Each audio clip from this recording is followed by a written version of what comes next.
Yun, na magandang araw po sa inyong lahat, Luzon, Visayas, Mindanao, pati na rin po sa mga kababayan nating OFW.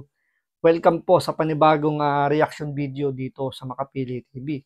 So, naglabas po ang Davao Regional Office ng TPO, Temporary Protection Order, para po sa pabor po sa miyembro or sa KOJC.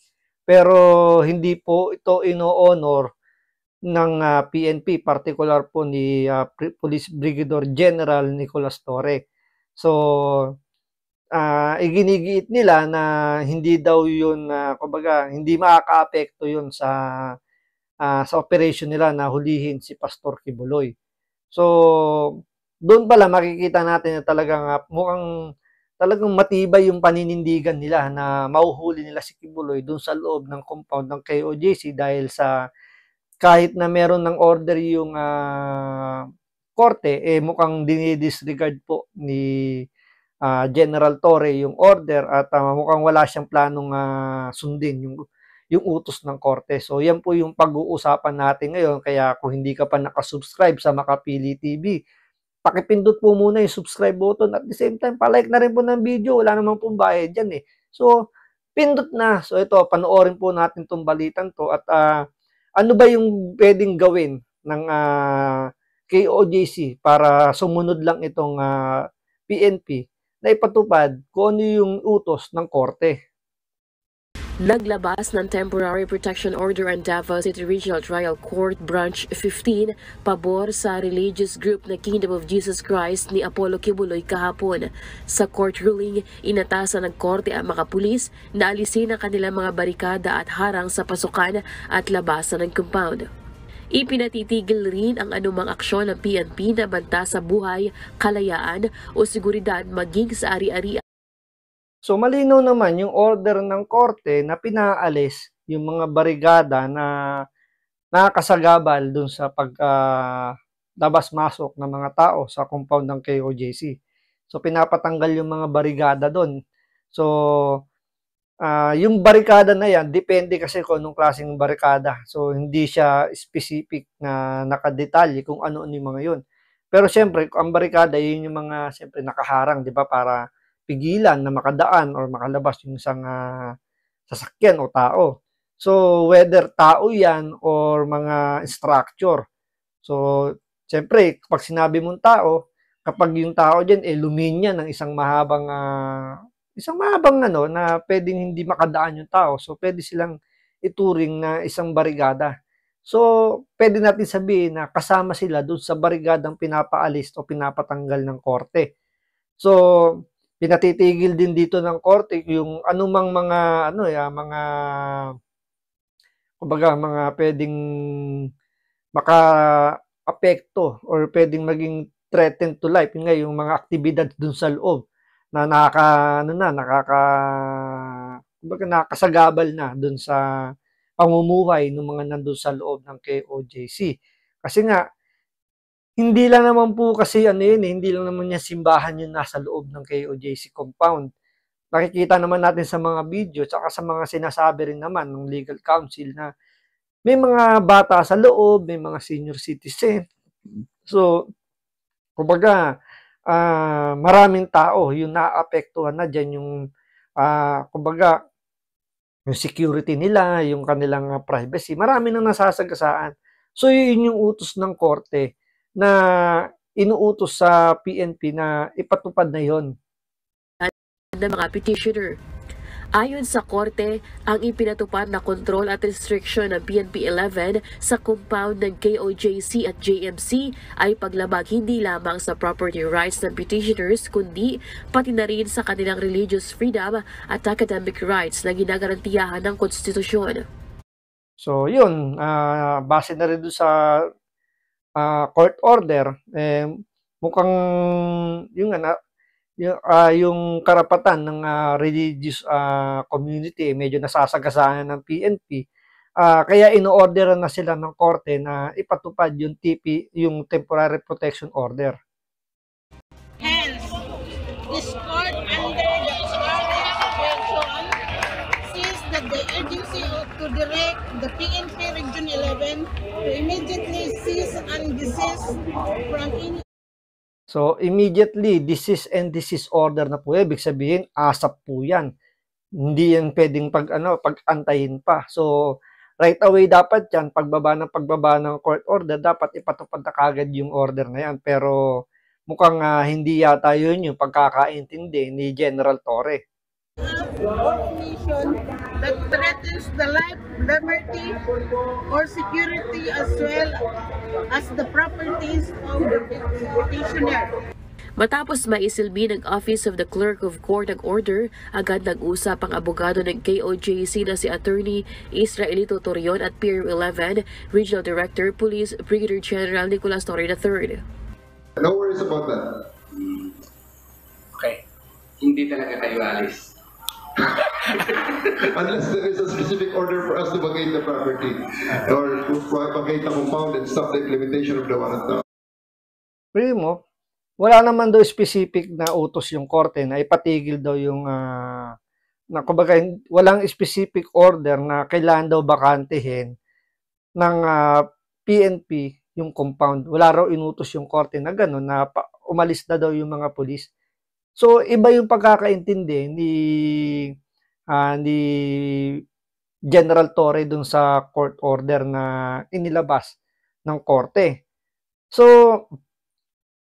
parang iba rin yung pagkakaintindi niya na hindi naman daw pinahihinto ng korte yung pagsiserve ng warrant. Tama naman.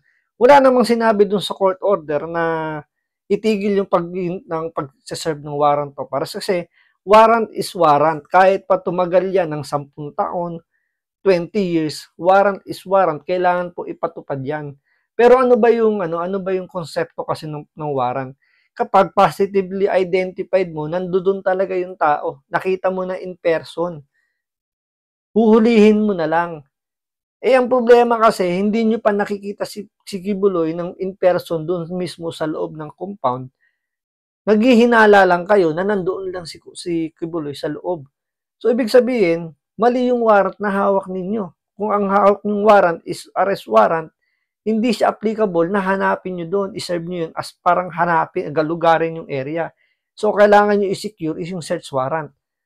Kaya nga naglabas yung Davao Court na kailangan nyo nang alisin yung mga barigada nyo, itigil yung mga activities nyo na nakaka-threaten na sa buhay ng mga nakatira doon, yung security nila. So, kailangan nyo itigil lahat ng operation nyo. Pero kung makikita nyo si Kibuloy na nandun lang mismo sa loob ng compound, hindi naman kayo pipigilang arestuhin eh. Wala naman nakalagay doon sa court order na ihinto na yung pag-aresto kay Kibuloy. So, medyo mali yata po yung pagkakaintindi rito ni General Torre.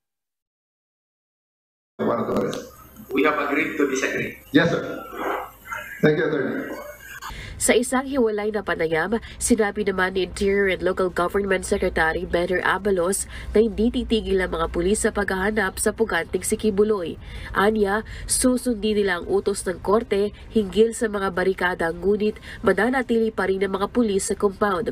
Walang sinasabi rito na pinapahinto ang operation. Tuloy-tuloy pa rin ang police operation para hanapin si Pastor Kibuloy. Ang ibig sabihin, tuloy-tuloy pa rin namin siyang hahanapin. Dahil kung ito, abogado itong si Abalos. Pero parang iba rin yata yung pagkakaintindi niya dun sa arrest warrant na inilabas ng korte. Ngayon, mukhang bumase lang siya dun sa sinabi ni General Torre. Kasi wala namang sinabi yung korte na ihinto yung operation sa pag-aresto kay Kibuloy. Ang pinapahinto ng korte yung aktibidad dun sa loob ng compound tulad ng paghahanap kay Kibuloy dun sa loob. Kasi hindi natin maintindihan ano ba yung pagkakaintindi nila dun sa arrest warrant na hawak nila. Yung ba ibig sabihin kasama na rin ba doon yung paggagalugad sa area? Kasi doon pala makikita nyo na medyo mali. Kaya nga umaalma yung mga tao doon sa loob ng compound dahil hindi naman yun yung nilalaman ng warrant. na maggalugad kayo doon, pasukin nyo lahat ng area doon ng KOJC. Kailangan nyo muna i-secure yung search warrant para kung meron kayong search warrant, wala na magagawa yung taga KOJC. Talaga ipatutupad nyo yun dahil yun may basbas ng korte. Pero dahil ang hawak nyo is arrest warrant, kaya umaalma yung mataga KOJC dahil sa pananaw nila, mali na yung ginagawa ninyong, mali yung warrant na hawak nyo. So, illegal na yung ginagawa nyo aktibidad dun sa loob ng KOJC. So, hindi natin alam kung itong si Abalos, mukhang mali rin yung pagkakaintindi or bumabase lang siya dun sa kwento o sa sinasabi ni Police General Torre. Samahin natin ang order, tanggalin ang barikada, ang mga barriers, at ang mga blockades. Pero hindi sinasabi rito na titigil kami. Mahahanap na namin si Pastor, tuloy-tuloy pa rin namin.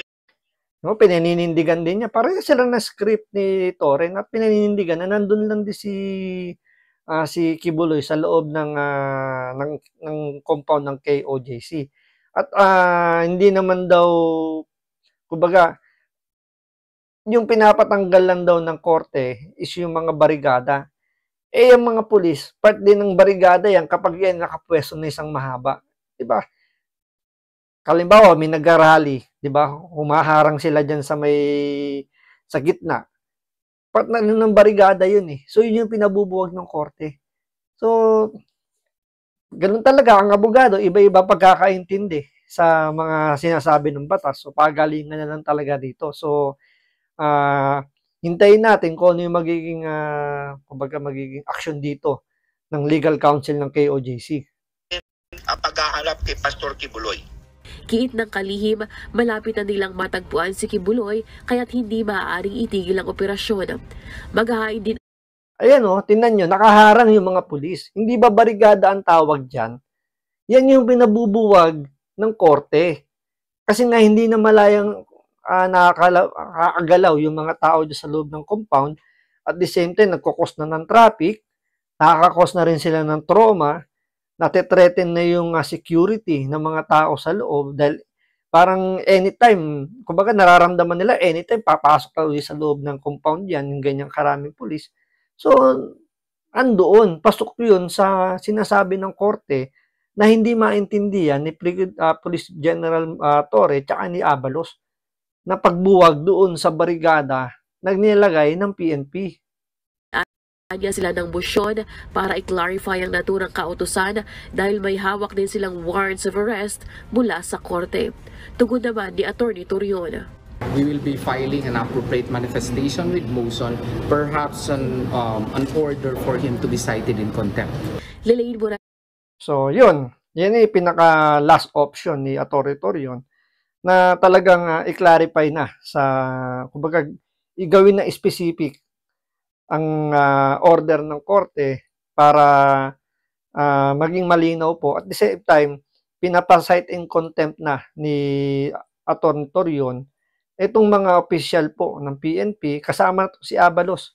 So, yun yung masaya dyan. Kung halimbawa, katigan ng korte yung motion nito ni Attorney Torion, sana yung humuli kay Abalos, yung humuli rito kay Torion, yung magkukulong sa kanila, yung mga pulis na napipilitan lang sumama dyan sa ginagawang pag-aresto kay Kibuloy. Kasi yung mga pulis na yan, whether they like it or not, pabor man sila o hindi, wala silang magagawa. Kailangan nila sumunod sa kanilang mga opisyal, sa kanilang mga nasa taas nila. Siyempre, mga pamilyadong tao yung mga yan, na siyempre kapag nawala silang trabaho, paano naman yung kanilang pamilya? Kaya whether they like it or not, pabor man o hindi, susunod sila sa utos ng nakatataas nila.